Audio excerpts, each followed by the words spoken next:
Welcome back, students, in our second video lecture of our algal lecture series. And in this video, we will discuss about the thallus organization in algae. These are the reference book for making this video. Algae may be a unicellular or they have a multicellular plant body. They may be microscopic or macroscopic in nature, and their overall length may be from few microns, just like in micromonas or microcystis, to several meters like our giant kelp, which can grow even more than 60 meters.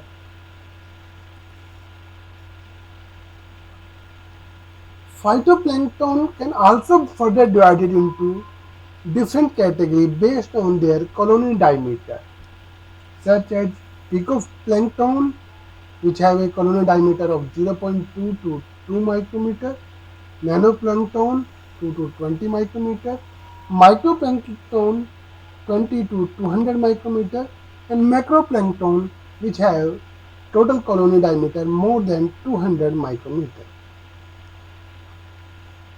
Overall, thallus organization in algae may be broadly divided into three different categories: unicellular alga, multicellular alga, and there are certain acellular type of thallus organization such as Siphonocladus and Siphonus. Multicellular form of algae can also further divided into colonial form or filamentous form. Filament may be unbranched or they may have a highly complex branch body. Unicellular algae are those which complete their life cycle by providing all the physiological, biochemical and reproductive requirements only in a single cell, and they can be further divided into different categories. Then one first category of unicellular algae are rhizopodial type. They don't have a rigid cell wall, that's why their protoplasts are naked. Their cell envelope is periplasmic, and these algae don't have flagella and they move in an amoeboid manner. And the best example is Chrysommoeba.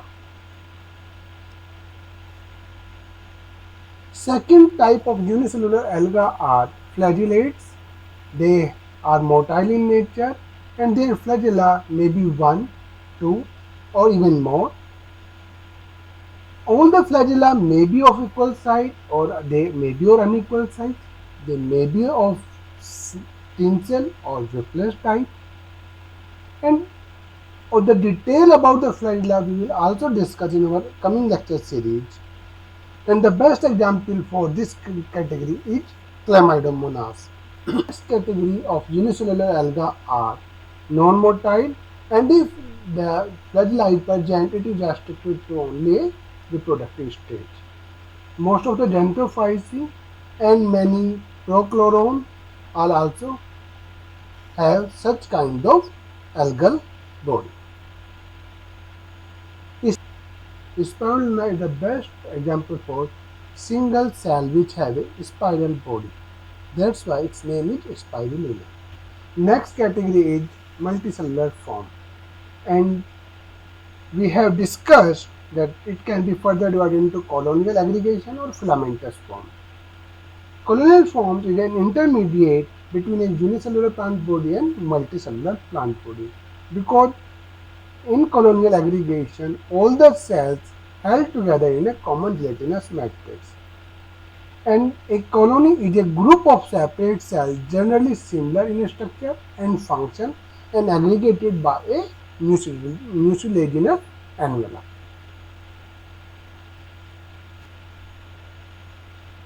Colonial forms can also further divided into different subcategories such as palmelloid. It's a non-motile kind of colony, and in this colony the number of cells and their size is not definite.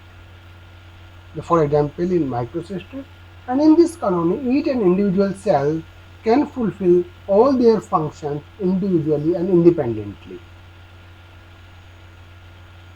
Synovium is the next type of colony, and it is different from palmelloid because here the size and numbers are definite, They may be motile like in volvox, or they may be non-flagellated or non-motile like just like our hydrodictyon.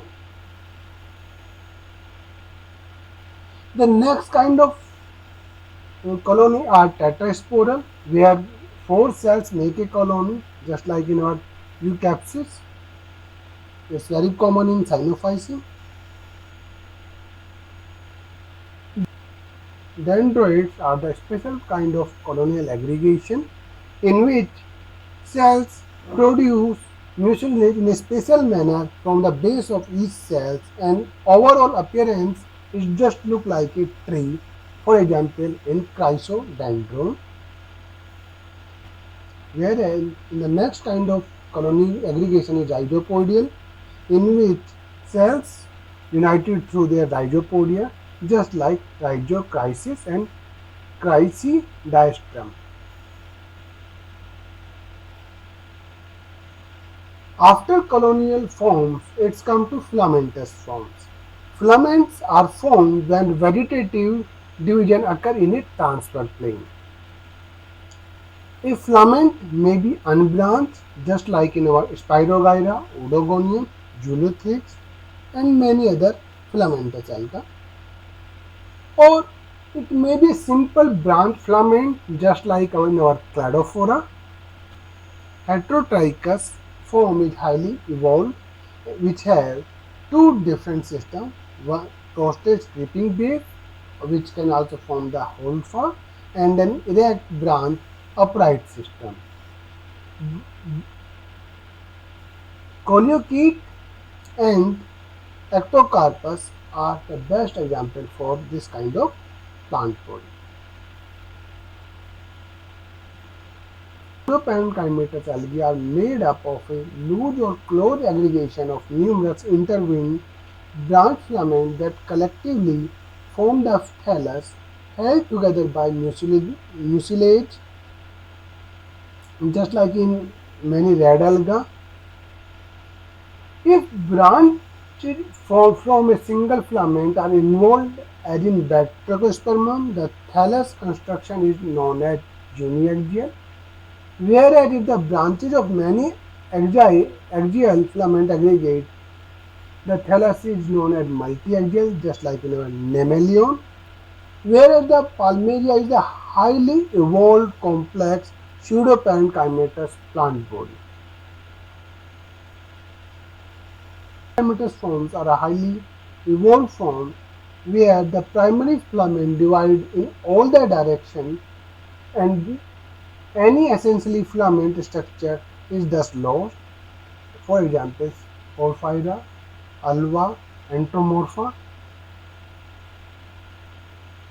Some brown algae are so complex in their parenchymatous plant body, they give appearance just like a higher plant. For example, Sargassum.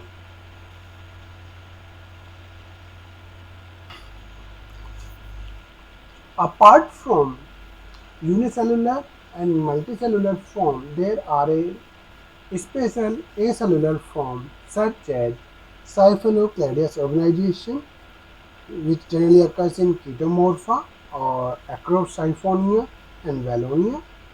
In this, cells generally have more than one nucleus. It means karyokinesis is generally not followed by cytokinesis. Interestingly, Valonia is also known as one of the largest plant cells, which may have a size of 10 cm in diameter.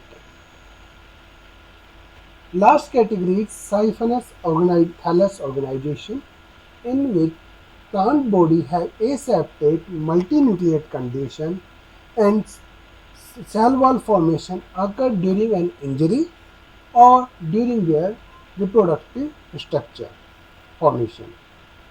They may be in saccade form, just like our Botredium, or uniaxial like our Vaucheria or Bryopsis, and multiaxial form like Corium form. So these are the common type of thallus organization in algae. I hope you have liked this video. Please leave your comment in comment box. Please subscribe my channel, like and share it. I am ending this video with a promise that in the next video we will discuss about the salvot and type of flagella in different groups of algae. Thank you.